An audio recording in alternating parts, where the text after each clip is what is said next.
When we think of Central American history, the first two names that come to mind are likely the Aztecs and the Maya. Whilst the Maya remain to this day one of the strongest cultural influences on early Mexico, they were long gone by the time the Spanish conquistadors landed in the New World, their culture surviving in small pockets in the lands that once belonged to their empire. Equally influential on the history of Central America were the Aztecs, one of the largest and most powerful groups of people the world ever saw. When the conquistadors first arrived amongst the lands and peoples of the Aztec Empire, they found themselves encountering a huge empire, rich in both resources and population. Their intense rituals to the gods shocked the conquistadors, and their cities, attire, and lands were unlike anything they had seen. Today, we will be discussing the rise, reign, and eventual fall of the Aztec Empire, examining the key figures who brought it into being and those who would eventually lose it all to the impending European threat. We will experience wars, mythology, lifestyles, and culture as we travel back hundreds of years to the time of the Aztecs, examining just what it was like to be alive in this bloody, turbulent period of human history. The Aztecs were born out of a land as uncertain as the one they would be thrust into when the Spanish arrived. In the Valley of Mexico, famous for its dramatic landscapes of rainforests, lakes, rivers, and plains, large villages known as Altepetl began to form around the mid-1200s. The ancestors of the Aztecs, who intended on inhabiting the shores of lakes such as Texcoco, Xochimilco, and Zalcotan, were the Nahua. These people came from the northern lands of Aztlan, and it was from this region that the Aztecs would derive their name. They were looking for a place where they could find a new settlement, one that could make the most of the fertile lands surrounding the lakes, and one where they would be free from raiders and rival tribes. They were not in luck. Multiple tribes had already settled in the region.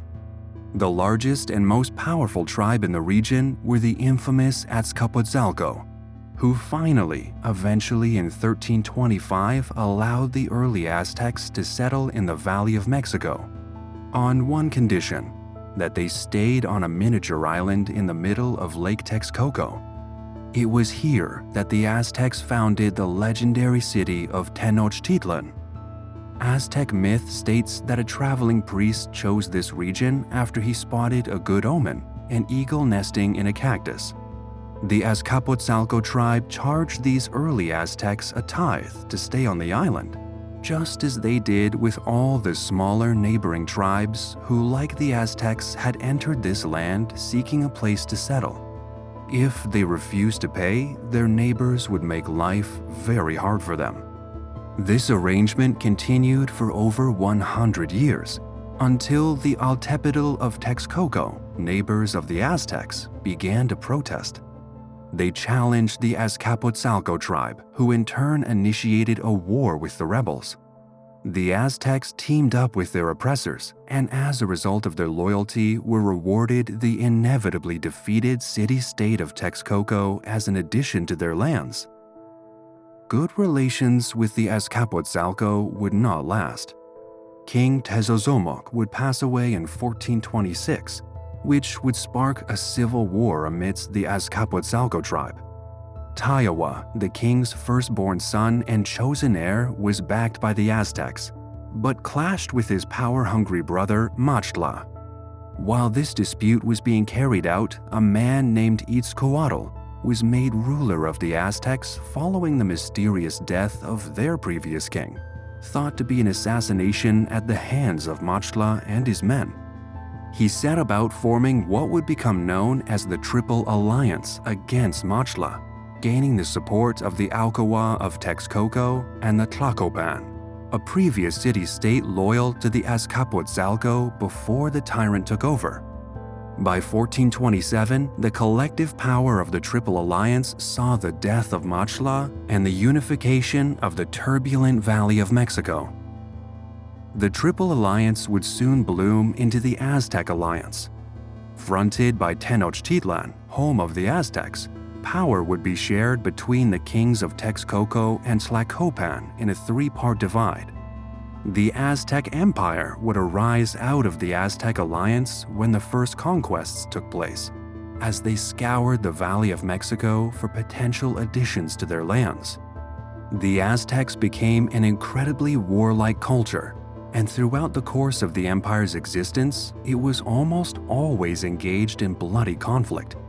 This may have been a bid to gain power and see Aztec lands spread out across Central America, or it may have coincided with their religious beliefs, requiring a constant stream of human blood to appease the gods. Within a few years of the founding of the Aztec Empire, they had become a force to be reckoned with, a true superpower presiding over the Valley of Mexico. Please note that this segment of the video contains subject matter some may find disturbing. Viewer discretion is advised. There's no doubt that we've all heard a lot about Aztec religion over the years, but just how much of the truth is embellished? Throughout history, when European powers have conquered indigenous peoples and assimilated their lands into their empires, we invariably see a cruel theme: demonization. Extant religions would be pushed out in favor of Christianity, and the folks who worship them would be seen as primitive savages. There is no doubt that this was indeed the case for the Aztecs when they were first oppressed and exterminated by the Spanish. But we do know for a fact that Aztec religious practices were much more extreme than those seen in other cultures. When Aztec culture was making its way through Central America, religion played a massive part. Huge temples and shrines were set up in major cities, most prominently in Tenochtitlan, where gods could be worshipped and showered with offerings. Major Aztec deities include Tlaloc, the god of rain; Huitzilopochtli, the god of the sun; Quetzalcoatl, the god of order; and Tezcatlipoca, the god of fortune, and all were the subjects of grand offering ceremonies and services. These were by no means the only significant figures in Aztec mythology, and almost all of the important features in Aztec life were assigned a deity: fire, the moon, the stars, darkness, death, plague, the wind, and the earth, amongst many others. At the center of Tenochtitlan was the colossal Templo Mayor, a grand double-peaked pyramid where the most infamous ceremonies would be held.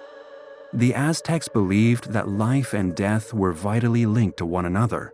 Without death, there could be no life, and vice versa.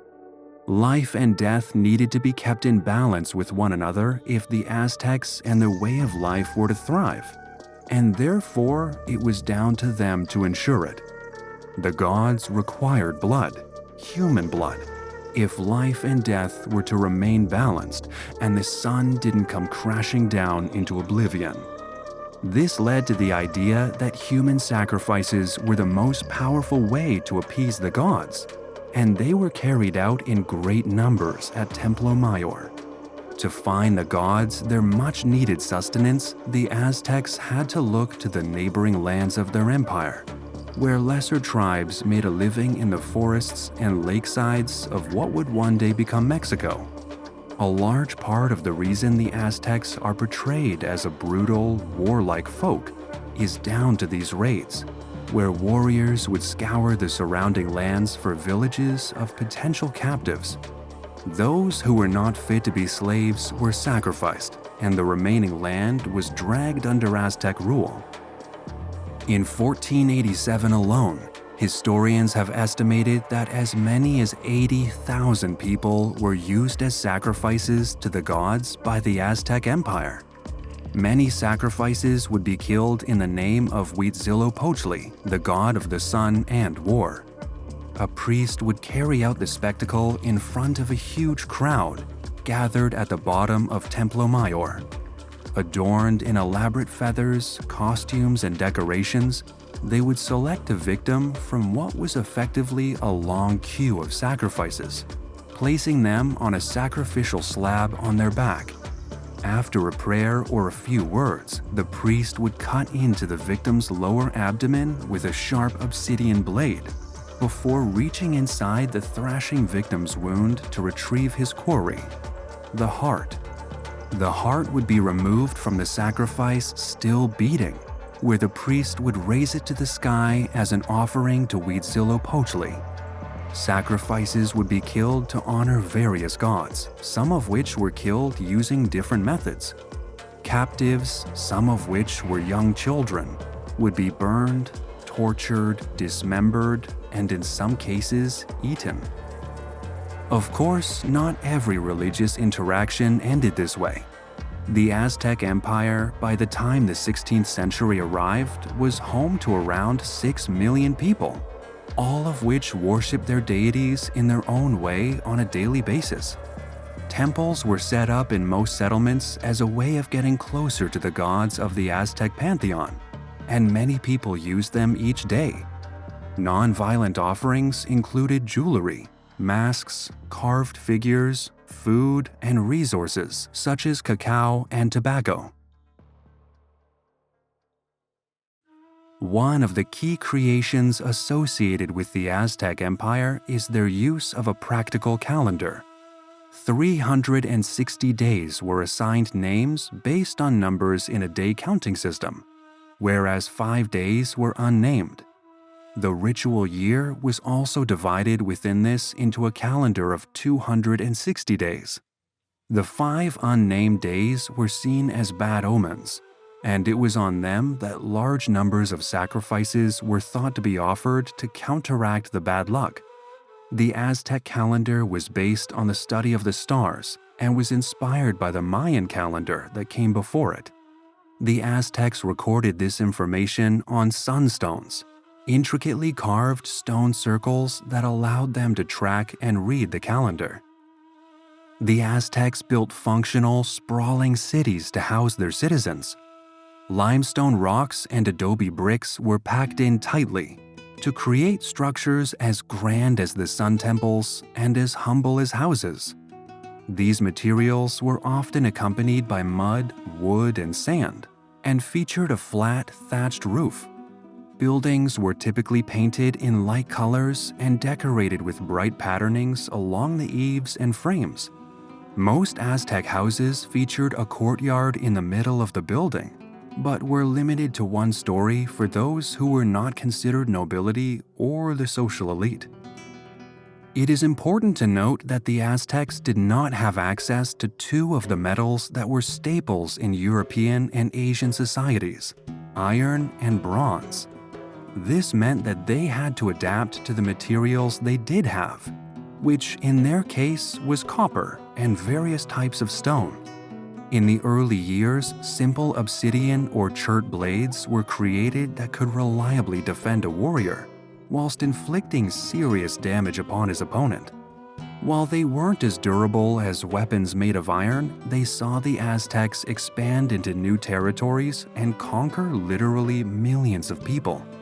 As warfare evolved and new technologies were discovered, many Aztec warriors carried a macuahuitl, a finely rendered wooden club on which sharp segments of obsidian or volcanic glass were attached. The macuahuitl was an instrument designed with the intention of disabling an enemy without killing him, allowing him to be reliably captured and turned into a potential sacrifice. The most elite soldiers in the Aztec army would become known as jaguar warriors, carrying macuahuitls, colorful shields adorned with feathers, and an elaborate costume that resembled the body of a jaguar. Pumas and eagles were also revered in this way, with different classes of elite warriors dressing as them throughout battles and raids. The Aztecs were a society that valued scientific and technological progress as much as their widespread religious practices. Education was available to all Aztec children, one of the first examples of this in history. education consisted of mathematics, religion, and for boys, basic military training to prepare them for lives as potential warriors. Outside of school, Aztec engineers and researchers were able to advance in the field of medicine, creating concoctions from wild herbs that could be used to treat a variety of ailments. Some of the afflictions that were cured by Aztec healers include muscle spasms, insomnia, epilepsy, and more. New numbering systems were implemented that were used to help the Aztec crown and government collect taxes from citizens. And a system of canoes was implemented to trade across the vast lakes of the Valley of Mexico. The Aztecs also adorned themselves in intricately designed jewelry, clothing, and headwear. Various items of clothing would be worn by members of the different class castes in Aztec society, with the most garish items worn by the highest-ranking citizens. Cotton, feathers, and bright colors were reserved for the most powerful classes, who could decorate their dresses, cloaks, or coverings with the integuments of tropical birds such as parrots and quetzals. Most women wore a simple blouse accompanied by a skirt, whereas many men wore toga-like coverings or simple belts that could be wrapped around the waist to provide a degree of cover. Jewelry has been discovered in Aztec lands that would have allowed people to display their wealth or decorate their bodies. Earplugs made of turquoise, obsidian, gold, and copper, amongst other materials, would have been added to stretched earlobes, whereas necklaces adorned with shells, stones, feathers, and animal remains were worn by high-ranking citizens. The most revered priests and royalty were permitted to wear headdresses that depicted mythological figures or native wildlife. Aztec rulers specifically were permitted to wear bright green headdresses made from the huge tail feathers of quetzals, with an intricately carved gold base forming a crown-like structure in the middle. Aztec agriculture was also impressive. Farmers within Aztec lands were noted for using the chinampa technique, in which the fertile countryside could be divided up into rectangular segments, irrigated by the introduction of canals linking the fields to the lakes. Artificial islands could be raised on the swamplands to maximize the efficiency of the land, while metal farming tools were crafted to collect produce, plant seeds, and take care of the crops. In many ways, Aztec society was as advanced as the Europeans that would eventually invade them. The most accomplished of the Aztec kings, and perhaps the most famous historical figure associated with the Aztec Empire, was Montezuma I, the successor to his uncle, the aforementioned Itzcoatl, when he died in 1440. As many historical records from Montezuma's time were destroyed by the invading Spanish, there's much of his life we do not know, but key information has been pieced together by surviving resources. He is believed to have lived in a rather modest palace where he fathered several children from multiple wives, some of which would eventually take up the roles of his princes in Tenochtitlan. By all accounts, Montezuma was seen as a very intelligent man, one that would spend extensive periods of his reign planning how to improve his empire.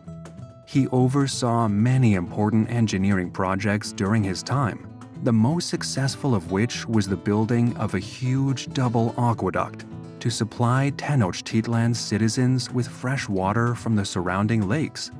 Feeding his citizens appears to have been a great priority, as many of his reforms centered around the efficiency of Aztec farmland. Agricultural experts were sent into the countryside to improve crop yield in neighboring farms, and flood prevention methods were implemented for times when the water levels got too high. He also introduced a number of controversial laws. Montezuma placed limits upon the numbers of luxury goods certain citizens could enjoy, creating a large class divide. Laws were introduced determining what certain classes could wear and how they could talk, criminalizing those who failed to adhere. human sacrifices skyrocketed under Montezuma's rule, as he and his half-brother Tlacaelel introduced new temples and religious practices. His armies were almost constantly on the lookout for new lands to conquer, particularly at times of famine when some tribes would be overpowered to obtain their food and farming resources. Montezuma I passed away of unknown causes in 1469 and left everything to his son Axayacatl, much to the dismay of his other royal children. Comparatively, little is known about Axayacatl's reign, but he is associated with the widespread introduction of the sunstone calendars and continued military campaigns. He was on the throne for 12 years, for the majority of which he led campaigns against the city-state of Tlatelolco and the tribes of the Toluca Valley. He was eventually defeated when he bit off more than he could chew with the Tarascans. This was the Aztecs' only militaristic defeat up to this point, which resulted in Axayacatl being seen as weak by the Aztec population. He would succumb to disease in 1481, replaced by Montezuma's grandson Tizoc. Tizoc would only reign for 5 years, in which time he undertook renovations to Templo Mayor, while subduing a rebellion of his annexed subjects in the Toluca Valley. He and his eventual successor, Ahuizotl, following Tizoc's fatal poisoning in 1486, would go on to be remembered as successful conquerors, Ahuizotl in particular. Ahuizotl would suppress rebellions and double the size of Aztec borders through conquest, completely defeating the Mixtec and Zapotec civilizations under his reign. He died in 1502 when the Aztecs' final emperor Montezuma II would play his part. Montezuma II would infamously be the man who would lose everything, including hundreds of years of Aztec history, to the Spanish. What's more is that by the time the conquistadors first arrived in what would eventually become Mexico, he was not in a particularly good position. Some of Montezuma II's first actions as emperor were to execute a plethora of high-ranking advisors who proved themselves to be very efficient throughout the reign of Ahuizotl, replacing them with his own new government. This rash decision angered the high-ranking classes, who had no incentive to rise through the ranks and support a government who could literally kill them on a whim. In the same breath, Montezuma II eradicated the class system that bridged the humble masses to the rich elite, meaning that poor families were no longer capable of rising through the ranks to become nobles. Support for him was waning across all castes of Aztec life, leaving him with very little support come the beginning of the end in 1519. Hernán Cortés would arrive in the Yucatan Peninsula later that year. A rogue conquistador, he had intentionally ignored orders to stand down by the governor of Cuba and took to the seas in search of fortune and wealth in new lands. Their conquests of villages around Mexico's east coast would eventually see them come face to face with Aztec governors who were posted around states previously conquered by the empire. The first meeting between the Aztec government and the Spanish was therefore peaceful, as the governors arranged to set up a meeting between Montezuma II and Hernán Cortés. Cortés would eventually arrive in Tenochtitlan in late 1519, where they were able to see the wonder of Aztec architecture and technology. They marveled at the gardens, palaces, and great temples of Aztec society, and noted their human sacrificial practices. At first, they were genuinely amazed at the sight that laid before them, but such pleasantries were not to last. Montezuma II was quick to welcome Hernán Cortés into his city, intent on establishing pleasant relationships between the two. He gifted Cortés with artifacts made from precious metals, which would eventually be melted down for financial gain. Over time, Cortez became paranoid that Montezuma and the Aztecs would attack him and his men if they remained in the city. So Cortez had the king placed under house arrest. This stopped Montezuma from giving orders to his people, but created unrest amidst the Aztec population to their new Spanish oppressors. Following this, Spanish forces in Cuba had ordered a unit of men to arrest Cortez for disobeying orders and marching on to conquer the Aztecs without permission. He met those Spanish forces on the coast of Mexico and defeated them, turning most of their men into his own soldiers to fortify Tenochtitlan, while Montezuma was under house arrest. While Cortez was preoccupied on the coast, his men had begun to slaughter Aztec nobles during a feast, causing disdain and fear for the Spanish to spread across the empire. Protests in the street would see the Aztecs demanding the Spanish to leave their city and free their emperor. There was very little that could be done while their leader was a prisoner of the enemy, and it was amidst this disarray in 1520 that Montezuma II was killed. Different accounts state that he was pelted with stones in the street by Spanish soldiers, or that he was outright executed by them in Cortez's presence. Following the death of Montezuma II, the Aztecs rose up against the Spanish and drove them from Tenochtitlan. Whilst they were able to successfully displace Cortez and his men, this was only temporary. The worst was yet to come. A few months later, in May 1521, Cortez would return to Tenochtitlan, having spent his time garnering support in the lands surrounding the Aztec Empire. Some 200,000 men had took up arms to join his side, from regions that were formerly annexed by or living in fear of the Aztecs. Many saw that Cortez possessed weapons that were technologically advanced to the Aztecs, and decided to put their money on him early, showing their loyalty by helping him take the city. Cortez, with his newfound allies, would place the city of Tenochtitlan under siege for 93 days, blocking trade into the city and slaughtering anybody they could reach. It was amidst these sieges that another unseen enemy began to ravage Aztec populations: disease. Many of the Spanish conquistadors who had been fighting Aztec forces and occupying Tenochtitlan for the past few years had been carrying smallpox, a disease that to the Europeans was non-fatal.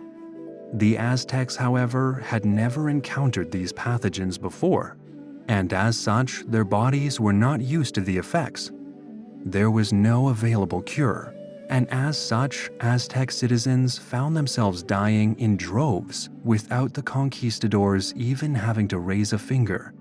As the citizens of Tenochtitlan succumbed in the thousands, little could be done to safely dispose of the bodies with the invading Spanish armies outside.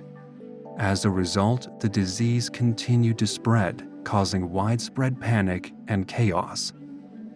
With the Aztecs weakened and ravaged by disease, the Spanish could rely on their advanced weaponry to finish the conquest. Where Aztec warriors typically fought with maguahuito clubs and obsidian blades, the Spanish came armed with muskets, cannons, pikes, steel blades, and many fought on horseback. Amidst the entire conquest, the Aztecs are thought to have lost hundreds of thousands of warriors, civilians, and children, whereas just shy of 2,000 Spaniards are thought to have died in the conflict. It was a decisive sweep of victory for the Europeans, and by 1521, the lands of the Aztec Empire belonged to the Spanish.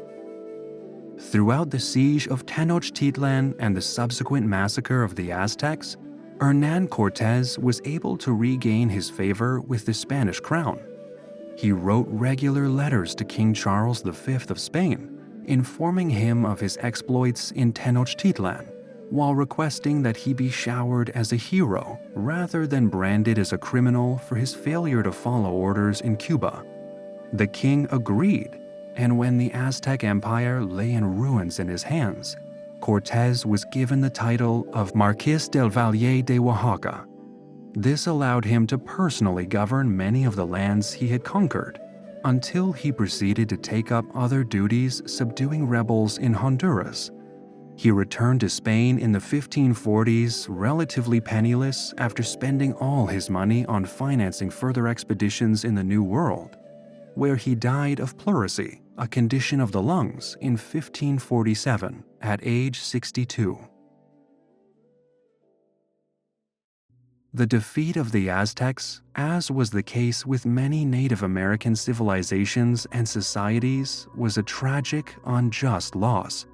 While descendants of the Aztecs, the Nahua people, do still live in Mexico today, we lost a lot of valuable knowledge, history, and religious perspective from the greed of Spanish colonists and the destruction of entire cities. Untold troves of information would be available to us today regarding not just the Aztecs, but the Inca, Mapuche, North American First Nation peoples, and more, if it were not for these conquests. Along with the physical, historical artifacts, we have largely lost a great deal of native languages and cultural practices. But some of these do persist today. The Nahua today consist of around 1.5 million people living across rural Mexico, typically getting by through owning farms or selling their handiwork. Many Nahua people now incorporate Christian beliefs into their worship, while still retaining some of the less bloody rituals and practices of their ancestors. Traditional healers still persist in Nahua society, for example, offering an array of herbal remedies and natural cures to those who may need them. Some groups of Nahua people may continue to perform the traditional dances of their ancestors at communal events, many of which can be Christian in nature. Nearly 60 distinct communities of indigenous people, just one of which is the Nahua, can be found in Mexico today. Some worship the old gods more than others, with many opting to continue to live as their ancestors did. Many Nahua people still continue to speak the waning tongue of their Aztec ancestors, Nahuatl.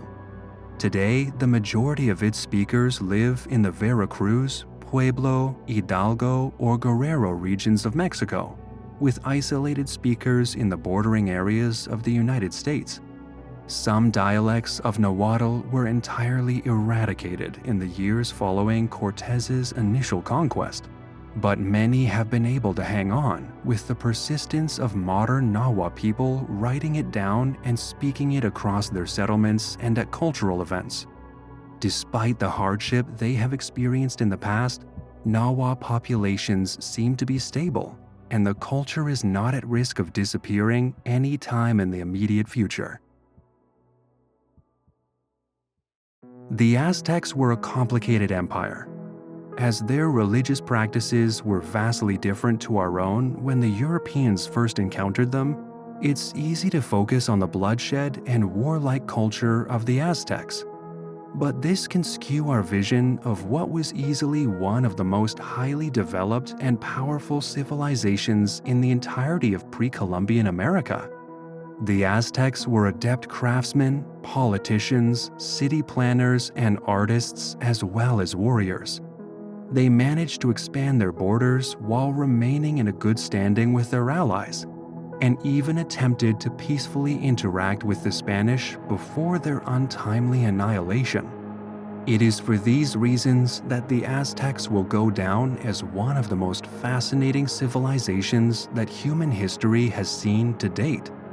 We may have lost much of the knowledge we once had of these people, but the Nahua persist and continue to do so. Long may that last in the face of a people who lost everything to colonialism.